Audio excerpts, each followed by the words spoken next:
எல்லோருக்கும் வணக்கங்க. இந்த பதிவில் நம்ம எதை பற்றி பார்க்குறோன்னா, ஜோதிடத்தில் தொழில் கணிப்பது எப்படி ஜோதிடர்கள்லாம் கணிக்கிறாங்க அப்படின்னு தெரிஞ்சுக்கலாம். இது ஜோதிட மாணவர்களுக்கும் ரொம்ப பயன்படும். புதிதாக கற்றுக்கிறாங்க இல்லையா, அவங்களுக்கு இது நல்ல தகவல்களை கொடுக்கும்.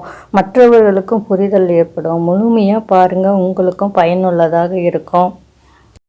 பதிவிற்குள் போவதற்கு முன்னால் இதுவரைக்கும் சப்ஸ்கிரைப் செய்யாதவங்க சப்ஸ்கிரைப் செய்து கொள்ளுங்கள். உடனுக்குடன் பதிவினை பெறலாம். சப்ஸ்கிரைப் செய்து ஆதரவு கொடுத்து கொண்டிருக்கும் அன்பர்களுக்கு நன்றி. இந்த பதிவில் நம்ம எதை பற்றி பார்க்க போகிறோம்னா, ஒரு ஜோதிடரால் கணித்து கூற முடியக்கூடிய விஷயங்களான ஒருவருக்குரிய தொழில் என்ன, எந்த திசையில் சென்று தொழில் செய்யலாம், அப்புறம் பரம்பரை தொழிலா, கூட்டு தொழிலா, வர்த்தக தொழிலா, வாணிப தொழிலா அப்படின்றத பொது அறிவு, ஜாதக அறிவு, ஜாதக தொழில்நுட்ப அனுபவம் இதெல்லாம் வச்சுட்டு ஜோதிடர்கள் எப்படி கணிக்கிறாங்க அப்படிங்கிறத பற்றி தெரிஞ்சுக்க போகிறோம். இப்போ ஜோதிடர்கள்லாம் அவ்வளோ சீக்கிரமாக ஒரு விஷயத்தை சொல்லிட மாட்டாங்க. அவங்களுக்கு கணிக்கிறதுக்கு டைம் கொடுக்கணும். அதே போல் அவங்களுக்கு நேர காலங்களும் ஒத்து வரணுங்க. எல்லோரும் கொஞ்சம் அமைதியாக தான் பொறுமையாக காத்திருக்க வேணுங்க. இப்போ முதல்ல என்ன பண்ணலான்னா, தொழிலில் யார் சொகுசான வாழ்க்கை வாழற அளவுக்கு இருப்பாங்க, ஒரு சிலர் யார் உடல் சார்ந்த உழைப்பை கொடுக்க வேண்டியவங்களாக இருப்பாங்க அப்படின்னு தெரிஞ்சுக்கலாம். இப்போ ஒருவருடைய ஜாதகத்தில் 10ஆம் இடத்துல சுப கிரகம் இருந்து மற்றொரு சுப கிரகம் பார்த்து வேறு பாவ கிரகங்கள் சம்மந்தம் இல்லாமல் இருக்காங்க இல்லையா, அவங்க உடல் உழைப்பு பெரிதாக இல்லாமல் இருப்பவர்களாக இருப்பார்கள். தொழிலும் அந்த மாதிரி தான் அமையும். அவங்களுக்கு உடல் உழைப்பு அதிகம் இல்லாமல் இருப்பாங்கன்னு சொல்லலைங்க. அது ஒயிட் காலர் ஜாப்னு சொல்லுவாங்க. அந்த மாதிரி ஒரு ஆஃபீஸ் ஒர்க்கு அந்த மாதிரி இருப்பாங்கன்னு சொல்கிறோம். இப்போ ஓரளவுக்கு சுகமான வாழ்க்கையாக இருக்குதுன்னு பார்த்திங்கன்னா, லக்னத்தில் 10ஆம் இடத்துல பாவ கிரகங்கள் இருந்தாலும் அவை வலுப்பெறாமல் மற்றொரு சுப கிரக தொடர்பு இருந்தாலும் ஓரளவு சொகுசான வாழ்க்கை அவங்களுக்கு அமைய பெறுங்க. அந்த மாதிரி தொழில் அவங்களுக்கு அமையும்.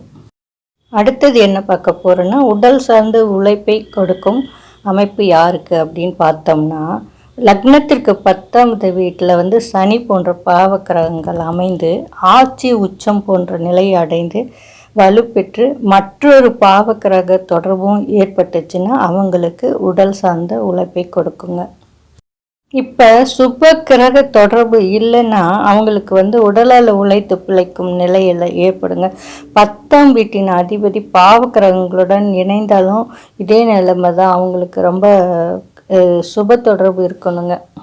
இப்போ ஜாதகத்தை பார்த்து ஜோதிடர்கள் இந்த மாதிரி அமைப்பெல்லாம் இருக்குது அப்படின்னு கணிச்சு கூறிடுவாங்க. என்னதான் கூறினாலும் அந்த டைமில் தசா புத்தி கோச்சாரத்தை ஆராய்ந்து அவற்றின் பலன் நல்லதோ கெட்டதோ அந்த மாதிரி தாங்க அமையும். இப்போ பார்த்துட்டே வரோம் இல்லையா, ஒவ்வொரு ஜாதகத்துக்கும் ஒவ்வொரு விதமான தொழில் தான் வெற்றி அளிக்குங்க. அதுக்கு தான் நம்ம ஜோதிடத்தை போய் பார்க்குறோம். அவங்க கணிச்சு கூறுவாங்க. இப்போ ஒரு சிலருக்கு 2-3 தொழில்கள் கூட வெற்றி பெற்று தருங்க. பொதுவாக ஒரு தொழில் நன்றாக விஸ்தீரணமாக நடைபெறுமா அப்படின்னு கண்டறியறதுக்கு ஒருவருடைய ஜாதகத்தில் 3 நிலையில் ஆராயணுங்க. அதை ஜோதிடர்கள் அப்படி தான் கணிப்பாங்க. அது என்னன்னு கூறுறோம் பாருங்கள். ஜோதிடர்கள் தொழிலை கணிக்கும் பொழுது லக்னத்திலிருந்து 10ஆம் இடமும், சந்திரனிலிருந்து 10ஆம் இடமும், சூரியனிலிருந்து 10ஆம் இடமும், இந்த 3 வீடு நிலைகளிலிருந்தும் 10ஆம் வீடு வலிமையாக உள்ளதுன்னு ஆராய்ந்து அதுதான் ஒருவருடைய தொழிலை நிர்ணயிக்கும் சூட்சுமாங்க. மேலும் இதனுடன் பின்வரும் நிலைகளையும் ஆராயணும். அதில் எந்த கிரகம் அதிக பலம் கொண்டுள்ளதோ அதன் அடிப்படையில் ஒருவரின் தொழில், உத்தியோகம், வியாபாரம் மற்றும் வாணிபம் அமையும் என்பது தான் சரியான பதிலாகுங்க. ஜோதிடர்கள் எதெல்லாம் கவனிப்பாங்க அப்படின்னு பார்த்தோம்னா, 10ஆம் வீட்டில் அமர்ந்துள்ள கிரகம், அப்புறம் 10ஆம் வீட்டில் அமர்ந்துள்ள கிரகத்துடன் சேர்ந்துள்ள கிரகம், 10ஆம் வீட்டை பார்வை செய்யும் கிரகம், 10ஆம் வீட்டுக்குரிய கிரகம் எந்த நட்சத்திரத்தில் எந்த கிரக சாரத்தில் இருக்கிறது, அப்புறம் 10ஆம் வீட்டின் கிரகம், 10ஆம் வீட்டின் அதிபதி கிரகத்துடன் சேர்ந்த கிரகம், 10ஆம் வீட்டின் அதிபதியை பார்வை செய்யும் கிரகம், 10ஆம் வீட்டில் அமர்ந்துள்ள கிரகம் எந்த நட்சத்திர சாரத்தில் உள்ளது, இவைகள் அனைத்தும் பலத்தை பார்த்து அதுக்கு எதில் வந்து அதிகம் பலம் உள்ளதோ அதனை ஒட்டியே தொழில் அமையுங்க. அதே போல் நவாம்சத்தில் 10க்கு உரியவர் எந்த வீட்டில் இருக்கிறாரோ அந்த அதிபதியின் காரகத்துவத்தை ஒட்டியே ஒருவருக்கு தொழில் அமையுங்க. ஜோதிடத்திலங்க 10க்குரியவர் அமர்ந்துள்ள நட்சத்திரம் சாரம் ஒட்டி அந்த நட்சத்திர அதிபதியின் காரகத்துவத்தை ஒட்டியே ஒருவருக்கு தொழில் அமையுங்க. இந்த தொழிலே வந்து ஒரு ஜாதகர் மேற்கொண்டார்னா அதிக வெற்றி வாய்ப்புகளை பெறலாங்க. உதாரணத்துக்கு சொல்லணும்னா என்னன்னா ஒருவருடைய ஜாதகத்தில் 10ஆம் அதிபதி வந்து சுக்கிரன் நவாம்சம் பெற்றிருந்தாங்கன்னு வச்சுக்கோங்க. என்னன்னா சுக்கிரனா இருந்தாங்க சாரம் அப்படின்னு எடுத்துக்கலாம். அப்போ அந்த ஜாதகர் வந்து வாகன வியாபாரம், பால் பண்ணை, சினிமா சம்மந்தப்பட்ட தொழில், வெற்றிலைப்பாக்கு வியாபாரம், ஆடம்பர பொருட்கள் தயாரிப்பு, நகை வியாபாரம், வைர வியாபாரம், உப்பு சர்க்கரை வியாபாரம் இதெல்லாம் செய்யலாம். இல்லைன்னா இதில் ஏதாவது ஒன்றில் வந்து வேலை செய்யலாங்க. அதே வந்து 10ஆம் அதிபதி ராகு நவாம்சம் பெற்றிருந்தாங்க, அதை வச்சுருந்தாங்கன்னா ராகுன்னா என்னங்க பிரம்மாண்டம் இல்லையா? அவங்க அயல்நாடு தொடர்புடைய தொழில், அப்புறம் ஷேர் மார்க்கெட்டு, மறைமுகமான தொழில் இதெல்லாம் செய்யலாம். அவங்க ஜாதகம் பார்க்க வராங்க இல்லையா, அவங்க வந்து ஒரு ஜோதிடர்கிட்ட வந்து கூட்டு தொழில் வந்து செய்யலாங்களா, செஞ்சால் நல்லா இருக்குங்களா அப்படின்னு சொல்லி கேட்குறாங்கன்னு வச்சுக்கோங்க. அதை எப்படி வந்து தீர்மானம் பண்ணுவாங்க ஜோதிடர்கள் அப்படின்னு பார்த்தோங்கன்னா, ஒருவருடைய ஜனன ஜாதகம் இருக்கும் இல்லைங்களா, அதில் வந்து லக்னத்திற்கு 2ஆம் பாகம், 4ஆம் பாகம், 9ஆம் பாகம், அப்புறம் 10ஆம் பாகம், அப்புறம் 11ஆம் பாகம், இந்த இடத்துக்குரியவங்கள்லாம் 7ல் இருந்தாலும் அல்லது 7க்குரியவர் வந்து இந்த மாதிரி இடத்துல இருந்தாலும் கூட்டு தொழில் வந்து அனுகூலம் ஏற்படுங்க. இந்த மாதிரி அமைப்பு இருக்கு இல்லையா, அவங்களுக்கு வந்து மனைவியையே வந்து கூட்டாளியாக வச்சுட்டு இருந்தாலும் கூட தொழில் விருத்தி அடையுங்க. அதாவது மனைவி பேர்லேயே செய்வாங்க, மனைவியை கூட்டாக வச்சுட்டு செய்வாங்க. அதெல்லாம் அவங்களுக்கு நல்லா இருக்குங்க. எப்பயுமே கூட்டு தொழில்னால் என்னத்தை கவனிக்கணும்னா 7ஆம் வீடு தாங்க. 7ஆம் வீடு வந்து ஜாதகரின் 10ஆம் வீட்டுக்கு 10ஆம் வீடாக வருது. அதனால் 7க்குரியவருடைய நிலையை வந்து தெரிஞ்சுக்குவாங்க ஜோதிடர்கள்.